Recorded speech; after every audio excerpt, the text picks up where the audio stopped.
A Daytona man claims that his quiet neighborhood was turned upside down when an odd family moved in and strange things began happening. This incident was referenced in David Weatherly's book, Strange Intruders, and suggests that, yes, they might very well be living among us. The story began in the early 2000s in a quiet neighborhood just outside Daytona, Ohio. The witness, a man named John, who worked with computers, frequently chatted with his neighbor, who was a plumber. Even though they didn't have much in common, they did chat occasionally when they saw each other. The neighbor's wife was a busybody who loved the gossip, and John didn't mind hearing what was going on from time to time. About 5 doors down from John was a ranch house, which had been sitting empty after it was foreclosed on. Apparently the previous tenants had damaged the place before leaving, including tearing out all the light fixtures and punching holes in the walls. Needless to say, they were having a hard time getting a buyer. It sat empty for nearly a year. Then one night, that all changed, when a family, a man and a woman, and their 2 young boys, moved in. It was very sudden, and John found it odd, as he had not noticed any workers at the house doing repairs. John assumed that maybe the guy was a handyman and intended on doing all the repairs himself.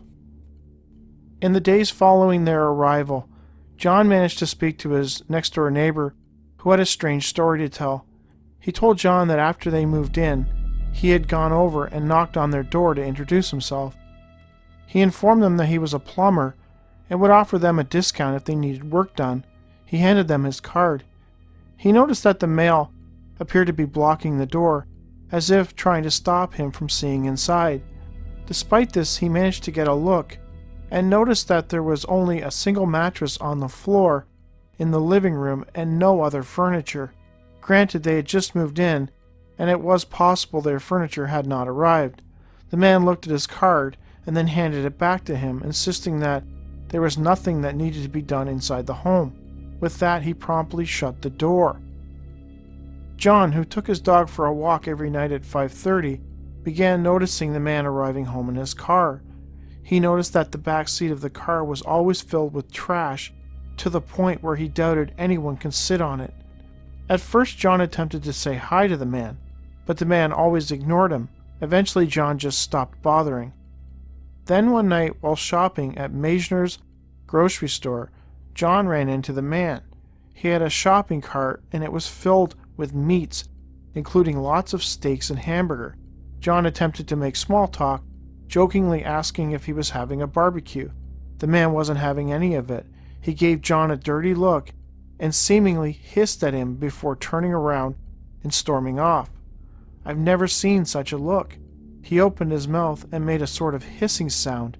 Just weird, like air being forced out of teeth.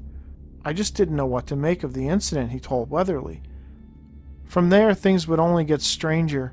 The next day, while talking to his neighbor, John brought up the encounter at Meisner's grocery store. The neighbor proceeded to tell John about what his wife had seen. He told me that his wife claimed to see the woman outside in the backyard, chasing a cat. The cat got away, and the woman was really angry about it. Here's the kicker though, he said.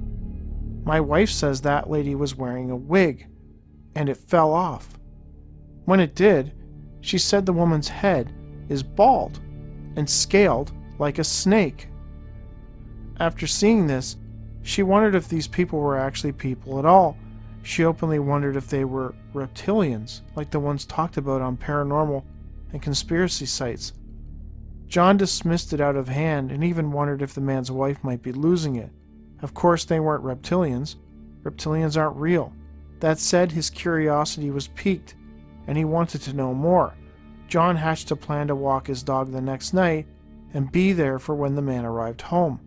As he was getting out of his car, John allowed his dog's leash to give, and he watched as his dog rushed up to the man only to stop when he got too close. As if frightened by the man, the animal turned and ran back to John. John found this bizarre.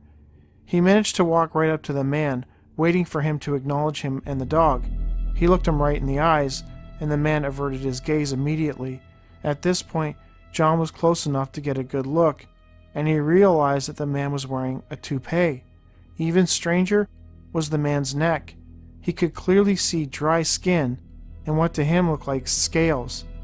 In that moment, he was hit with the realization that maybe the wife had been correct. Maybe these people weren't people at all. Later, he managed to talk to his neighbor's wife about what she had seen. Other people in the neighborhood also began having their own run-ins with this strange family. People began noticing that the family's two boys rarely left the house, and when they did, they never once spoke to anyone. A young boy who cut grass in the neighborhood relayed a bizarre story of his own to John. One day, he looked at me very serious, and he asked if I knew anything about the people down the street. When I asked him why, he told me that he had stopped by their house and offered to cut their grass. One of the boys had opened the door and just shook his head no. I could see their kitchen table, he told me. They were all sitting there, and I swear they were eating raw meat. The family lived in the home for a year and a half, and then one day they just loaded into their car and left, never to be seen again. Sometime after they moved, John saw a work truck parked in front of the home. He walked up to the men and asked them what was going on.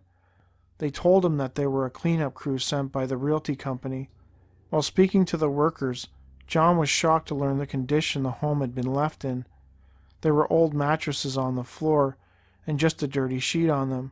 There was a dining room table that was roughly nailed together. It looked like it came from a dump. All the holes were still in the walls.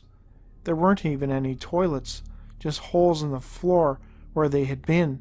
There was fecal matter on the floors in the bathroom. In the kitchen there was trash everywhere, mostly from meat packages. The stench was overwhelming.